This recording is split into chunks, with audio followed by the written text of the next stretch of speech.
My name is Sergeant Ross Shaw, and this is my mount Patience. We're with the Ohio Volunteer Cavalry, and I'm starting this video at the end. We're going to show how these Smith cartridges actually get used in the field, talk a little bit about problems they had and kind of what I've guessed the reason for that is.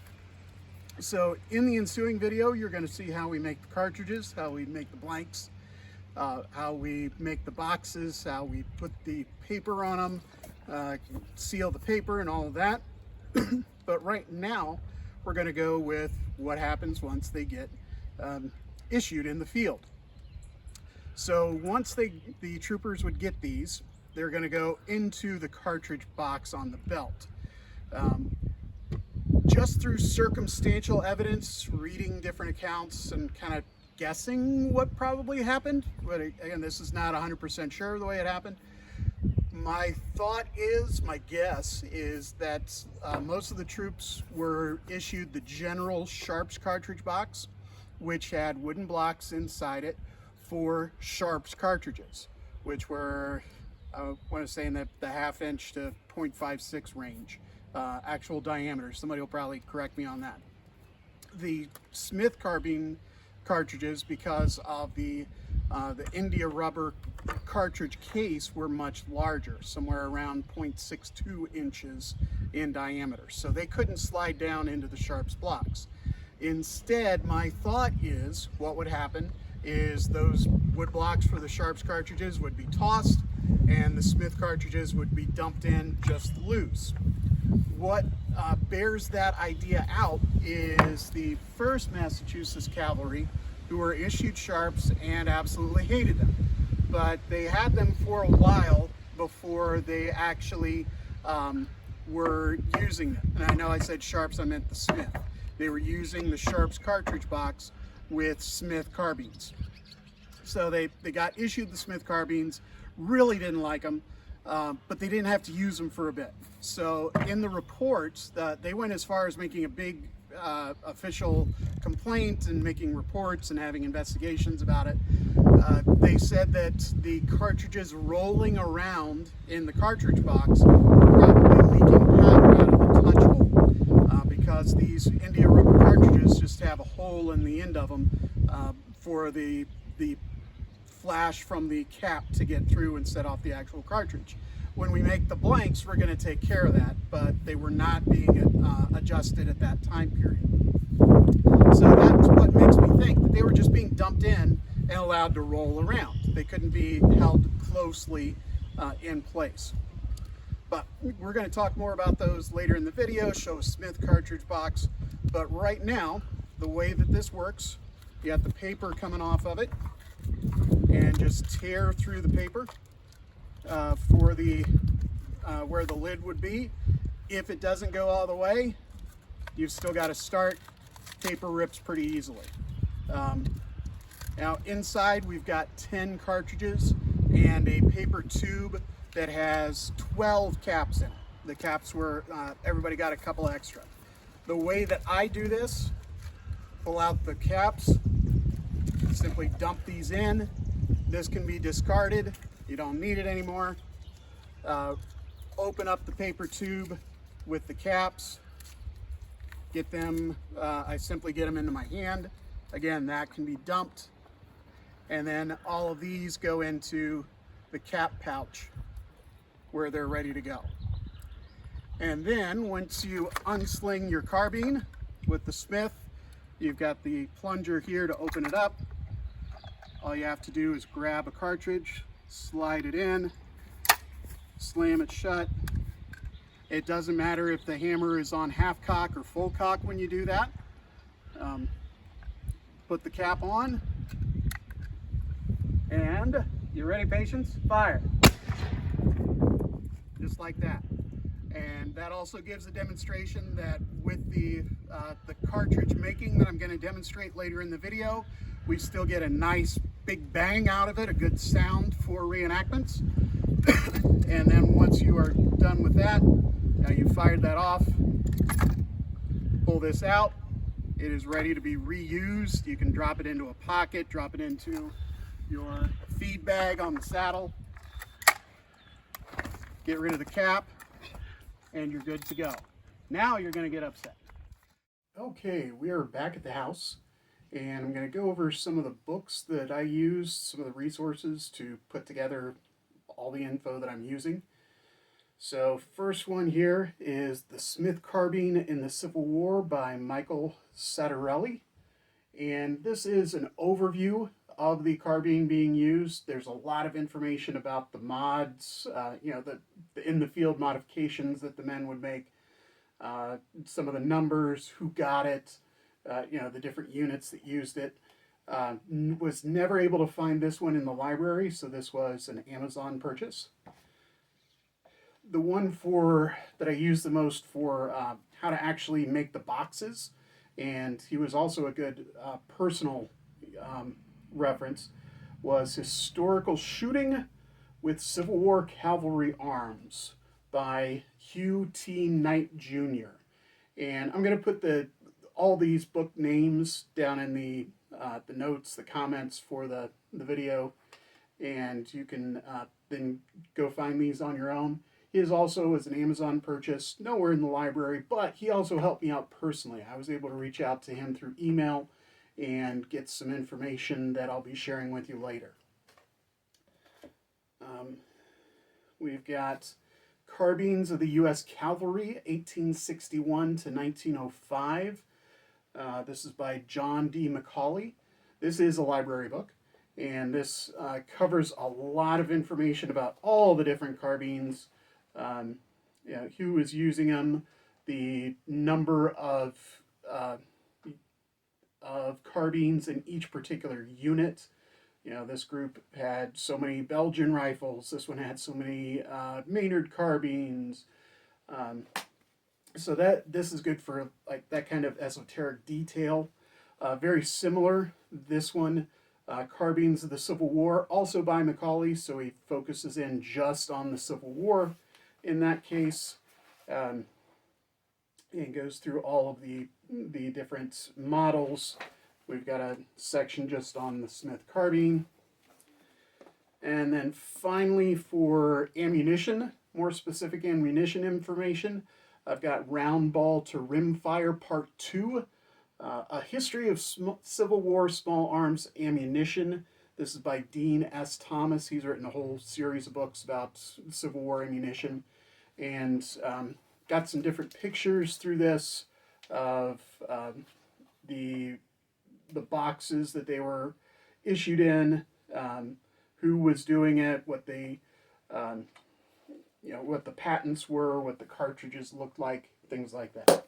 So this is a great place to start. I've also had a lot of help with just other reenactors. I've spoken with Stephen Dacus with the 11th Ohio Volunteer Cavalry. You probably know him from his cavalry videos. We've just had little conversations here and there in person and on Messenger about how we do different things. So here's what I think. What do you think? When I first got my Smith, John Lennon with the 6th Ohio Buglers, and now he's with 2nd Brigade Cavalry Band with me as well. He was very helpful with, hey, here's what I do. And there were just various and sundry different videos and online articles that I don't have all of those. But what I'm trying to do with this is bring together all the stuff that I had to go out and find, maybe make it easier for some of you to have it all in one place, to make the cartridges, make the boxes, and be ready to go out into the field. So we're going to get all the materials gathered up here, and we'll start going over how to make the cartridges and the authentic boxes as well. So we're going to go on to making the cartridges first, and that's this half of the table. And then we'll be making the boxes for them. We'll do one sample box that's on this side of the table. Throughout this, you can kind of figure how authentic you want to be. There are places where you can cut corners a little bit, fix some problems that they had originally. But part of it is being safe and making sure that what we make is going to work for us in the field. So I'll kind of point those things out as we go. and I'll point out what all of these materials are as we go as well. And again, in the notes, the comments, description of the video, I'll put in links for the companies where I got some of this stuff so that you don't have to go searching on your own.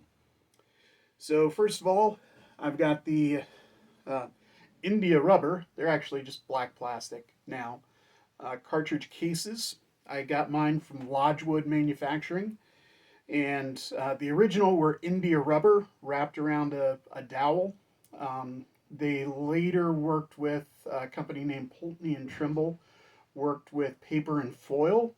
But I'm preparing in particular for the 160th of Gettysburg that the PWCA is putting on here in just about a week.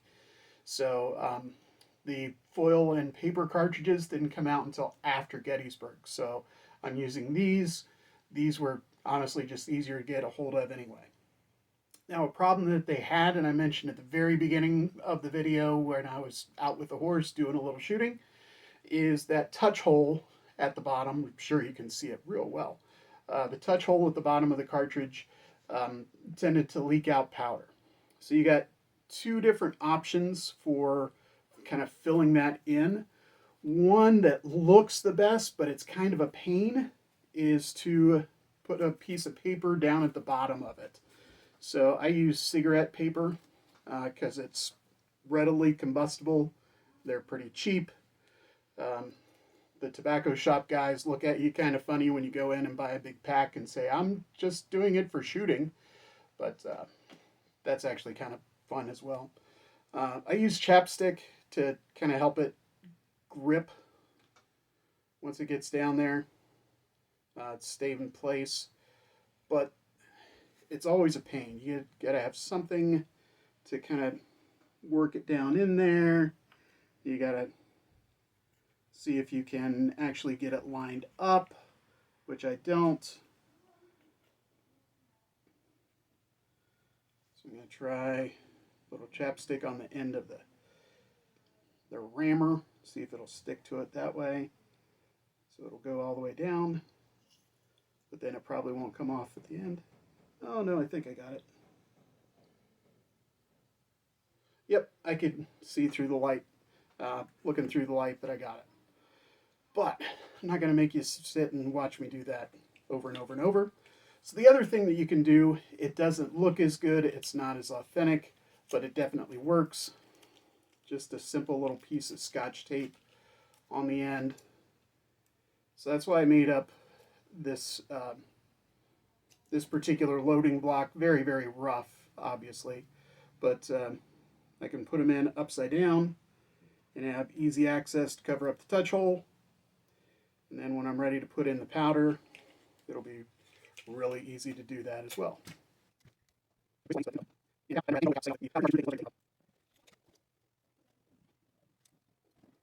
So you can see the one in my right hand definitely looks more authentic because you can't really see the paper through there.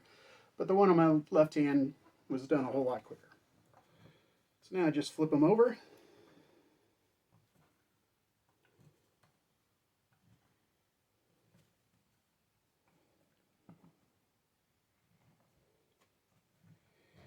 And before I start pouring powder, oh, I've already loaded that one. Before I start pouring powder, I'm going to make the plugs that go into this. So this might look a little funny, but I've found it works really well. This is Florist foam, and I think I ordered this through Amazon. You can get it through any of your craft stores. I think Walmart carries it. And this is the other reason I have the chapstick, is the chapstick lid makes an almost perfect 50 caliber plug. So all you got to do is push it down into the foam, pull it back out again, and then that obscenely large corn knife at the end. What that is for is to cut all these plugs out later. Whoop. Lost that one. If something's going to go wrong, it's going to go wrong on video. It is kind of staticky, so you will wear part of the florist foam.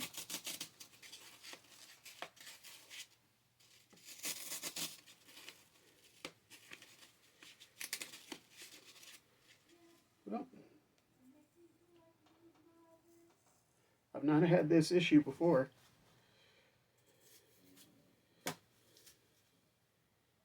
Let's stick it inside there. Make them a little shorter.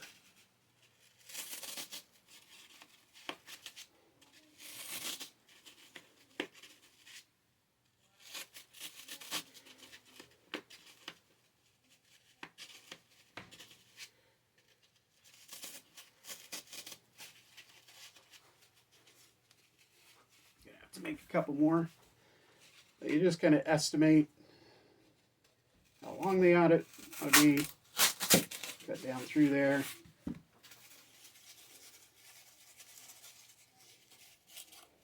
And pop out the plugs. So far, and I've got one that I had already loaded that got mixed in, but that green foam at the end, that makes it really easy to notice.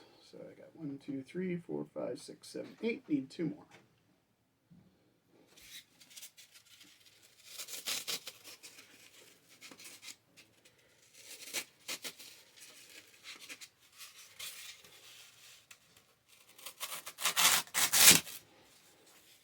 And the florist foam is pretty cheap. You can see I'm getting lots of plugs out of there. So now that I've got the plugs ready to go, now I'm comfortable with going ahead and getting the powder. So you can do it a couple of different ways.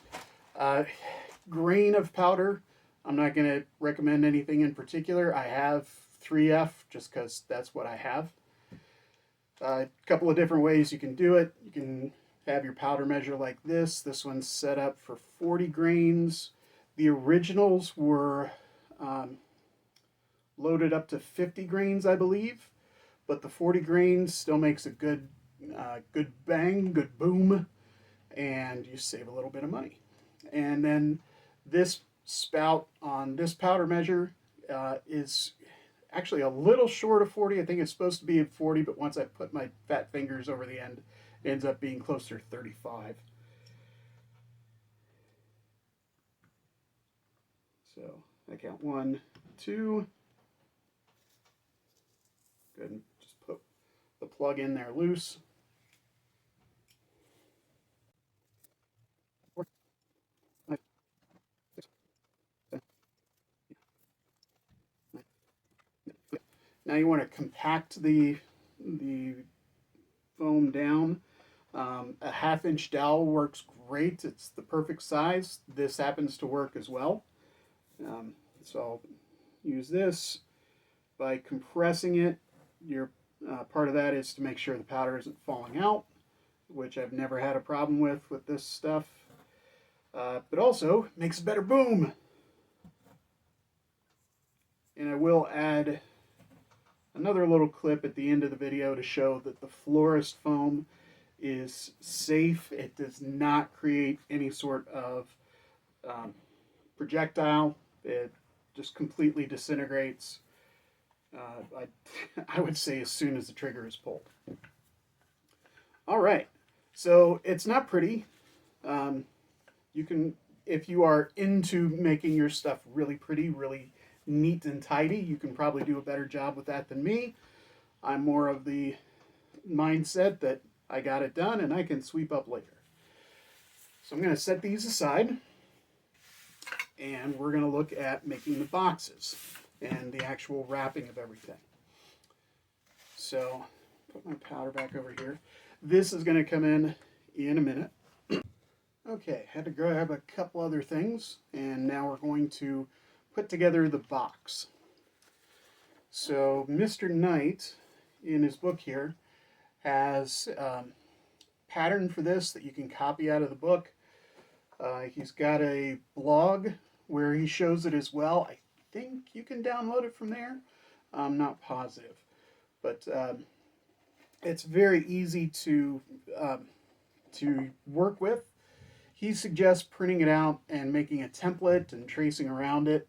I found that my printer will work just with cardstock, and I'll put the link to the cardstock that I used in the description. I know that definitely takes a step away from being authentic, but it works really well. So you print it out, you cut it out. There's dotted lines that get cut out. This is the top, and it gets reinforced that way. And there's directions in his book, and then I use just a little straight edge, like the edge of a screwdriver or a nail file or something, to trace over the other lines, and it makes it easier to fold. So everything gets folded up. On the top here, I use just Elmer stick glue, school glue. This is a place where I'm willing to step away from historical. You could get hide glue and do it that way, I'm sure. If you have more detailed description of how the boxes were actually made, I would love to hear it. This is the absolute best that I have seen with Mr. Knight's research and his pattern making. So it's what I use. And again, I've had very good luck with it. He's been very helpful, when I reached out with questions about it. So we fold up the rest.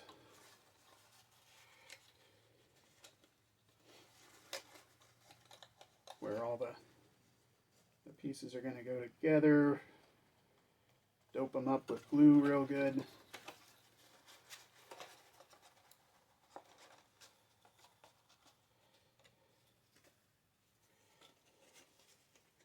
On all of those tabs. Please excuse the dog.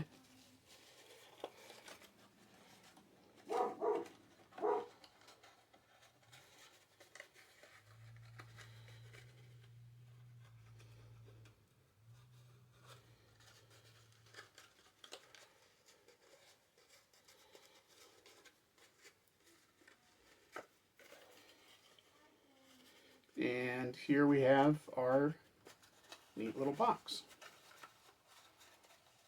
Now, if you're super careful in the field, when you open them up and take the cartridges and put them into your cartridge box on your belt, you can actually save these boxes, but if you don't, it's not too big a deal. Now, these are not expensive things to make. They were meant to be disposable in the first place. But the way that the cartridges were loaded then into the box is just a row of 5 on the bottom.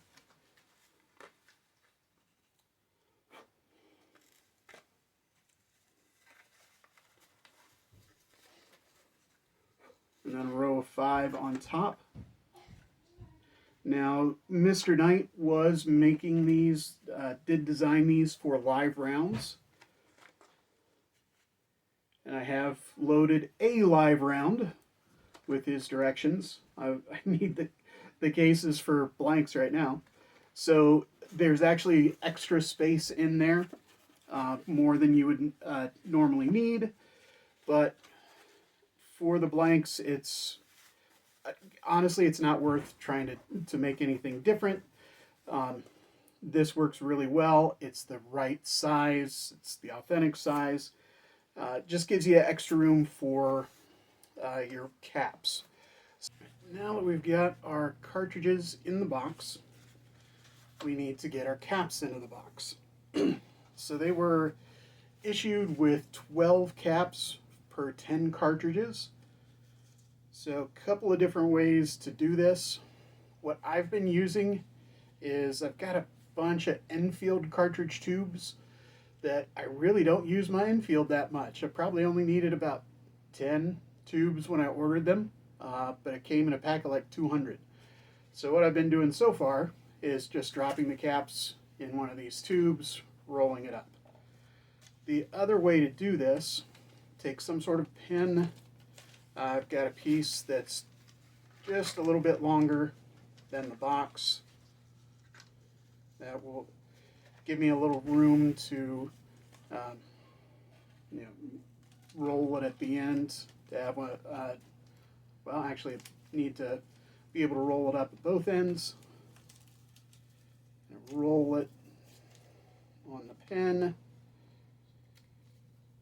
And glue it.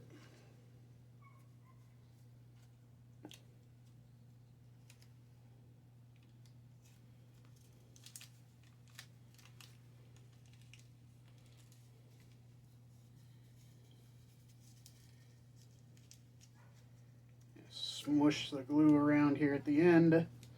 So you got one end of the tube closed.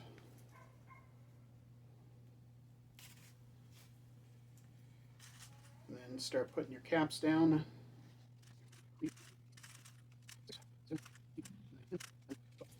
Just twist that end closed. Now you've got your tube of caps. And just go in right like that.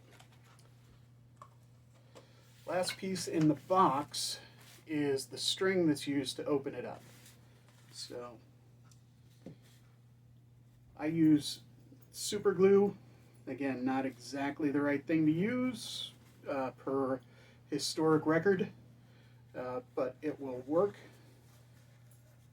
And generally just kind of at least twice the length, maybe 3 times. So the box is about 3 inches long total, so around 9 inches or so.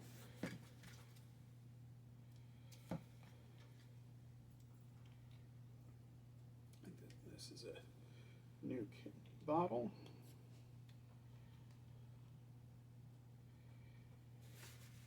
Sorry you can't see this part exactly, but I just lay a little bit of glue right along the edge of the box, really like what would be the hinge, and then get the string in there. Try not to glue yourself to the box, and if it ends up being a little bit long, then you can trim it once you wrap it up. So that can sit for a minute, because now we need to make the wrapper. So get all my glues sealed up here, some of the stuff out of the way.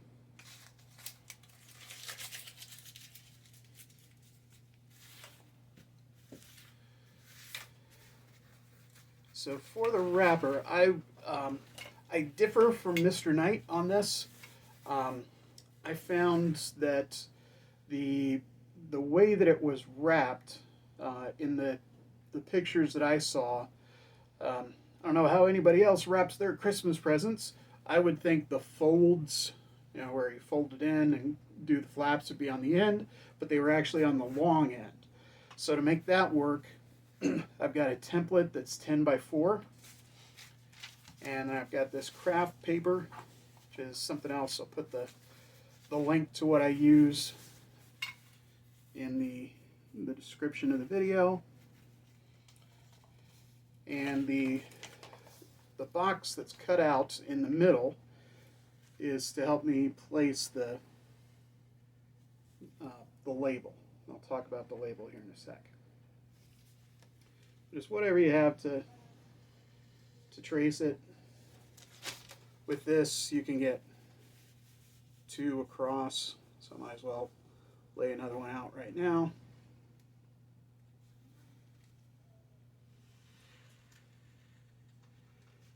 It doesn't have to be all exact,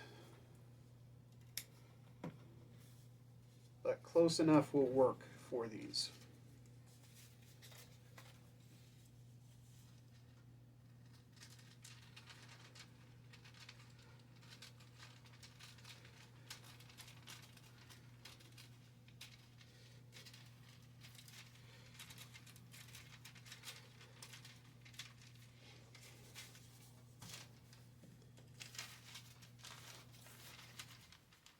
I'll just cut out one of them right now.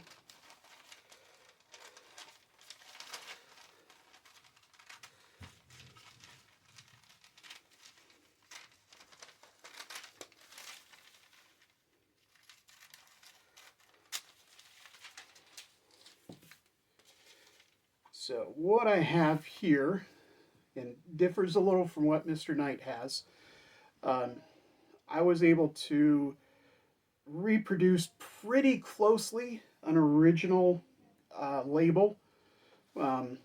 Came from playing around with some fonts, Old West fonts that were available online, historical fonts, Old West, Civil War, all sorts of stuff.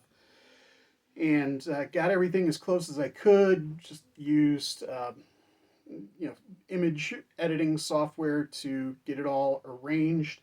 It is not perfect, but it's pretty doggone close. And I sent in the image file to rubberstamps.net, and another thing I'll put in the video description. This is a 2x3 rubber stamp. Then I use this to help me place it.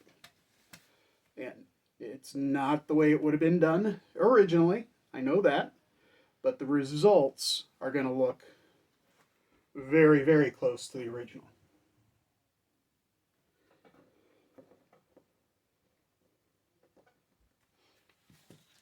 So, there we go. And now I take my box, all the cartridges, I've got the cap roll in there. I'm going to center the label as well as I can on top.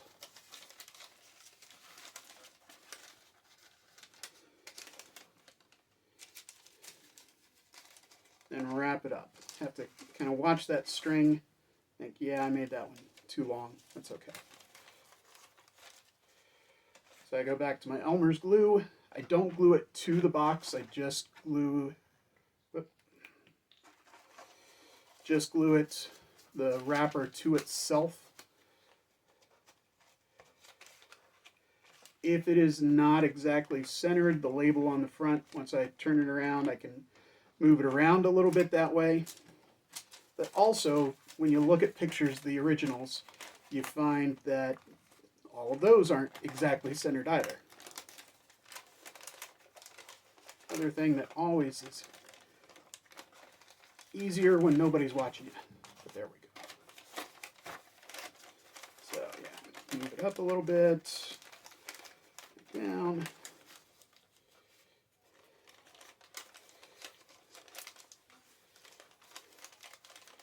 Do my folds, and I'm just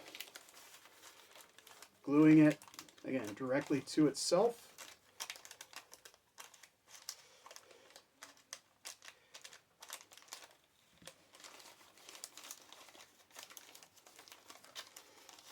And then do this side. And make that sure that string is sticking out.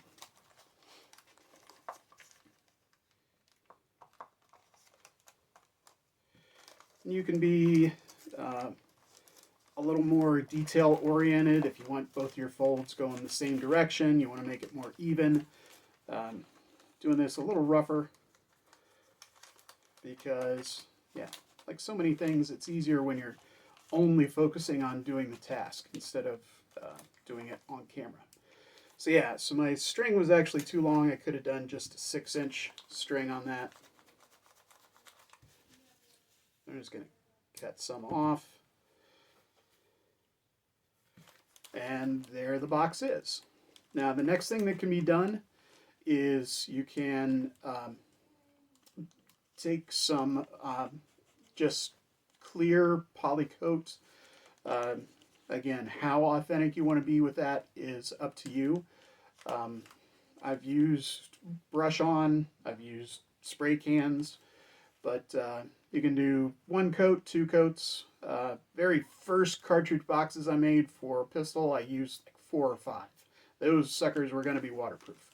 But that was done. They were given a sealant, just a clear lacquer to protect the cartridge box, give it a little bit of waterproofing. But then once you got it, as you saw in the part of the video at the very beginning, you rip it open, empty the cartridges into your cartridge box, take out the tube of caps, put them into your cap box, and you were ready to go. And then hopefully as you go, you didn't have to keep using extra caps and you accumulate some spares in reserve. So, I'm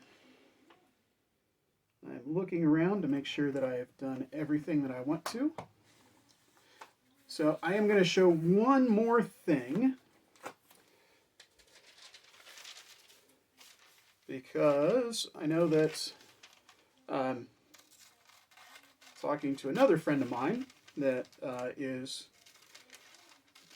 getting into making these and is not going to have time to do all the boxes, all that portion of it.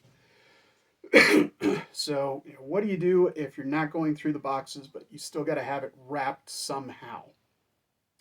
So I'm going to reach over to my bookshelf, just grab a few random books here. So I've got the same size cartridge box paper. And I'm going to do this just with empty cartridges right now because that's what I got. It's easy. Just happened to be the cowboy section of the box.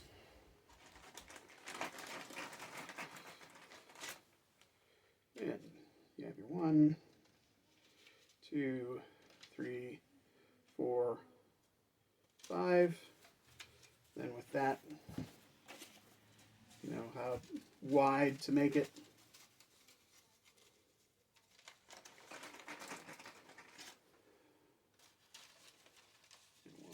One,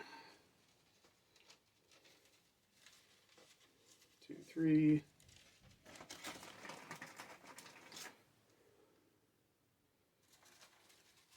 4, 5. You could do the same thing with caps in here.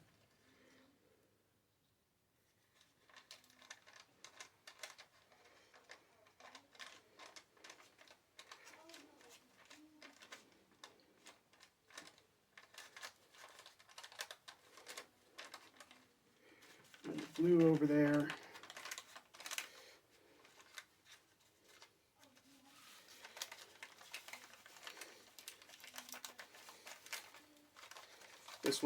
This way is definitely not as pretty.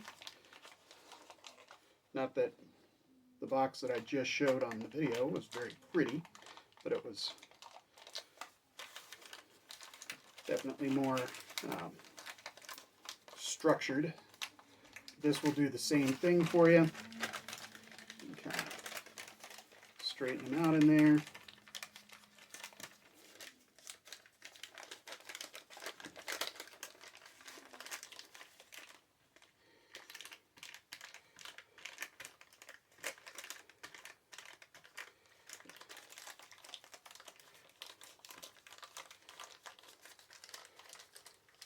So this is what you would call just quick and easy to be able to have a cartridge pack that can be kept together with the rest of the companies. So for the Union Cavalry at the 160th at Gettysburg, we've been asked to bring our own cartridge packs. I was making these beforehand. I was playing around with them.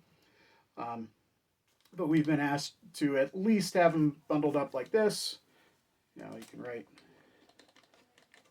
Smith cartridges, put your name and unit.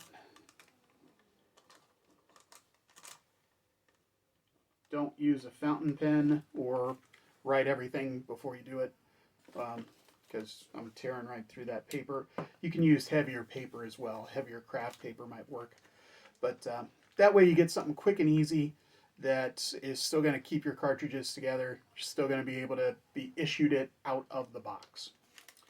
All right, so we're going to head back to the barn and do a little demo to show again that the florist foam is fine. It's not going to create any sort of a projectile, and yeah, that will be about it. So I hope you've learned something. I hope this is helpful to some of you. And if you have questions, reach out, I guess, through YouTube. I've not done that sort of thing before, but you can find me through there, I'm sure. I'll be at Gettysburg and events around Ohio, Kentucky, Indiana. I try to get to what I can. So, all right, we're going to head out to the barn. All right, thought I'd do a quick little demo just to show that the florist foam is still safe. So we are about to shoot at a target of poster board that is only 2 paces away, so we're looking 6-7 feet at most. You never ever engage this close. If you make a lot of comments in the comment section, I'll know it's because you didn't listen to the video.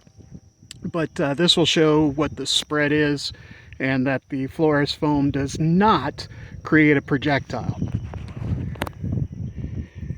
So we will just go ahead and load this up. It's kind of odd using the camera.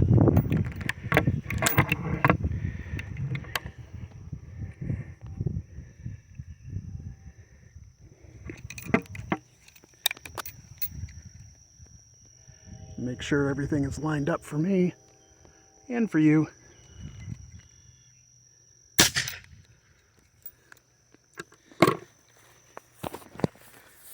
We can see there is indeed, maybe with the shadow will be easier, there is indeed powder burn over that, but there is not any projectile, okay?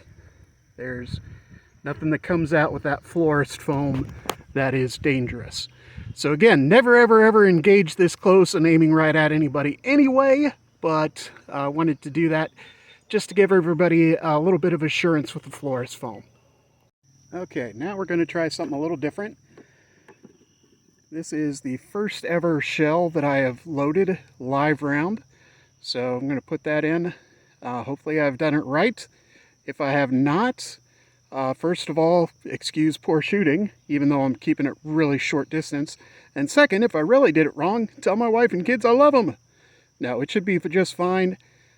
Just seated it tight on top of the powder. So get this set, get it loaded.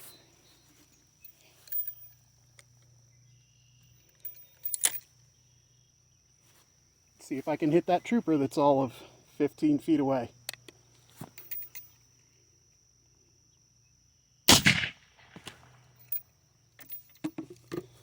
All right, so we did it, barely. Ooh, yeah. Even with a glancing shot, that 50 caliber does a pretty good job. So, until next time, when I figure out something else to make a video about, shoot more than you get shot at. Make sure you keep the horse between you and the ground, and whatever you're doing, have a good time. Bye all.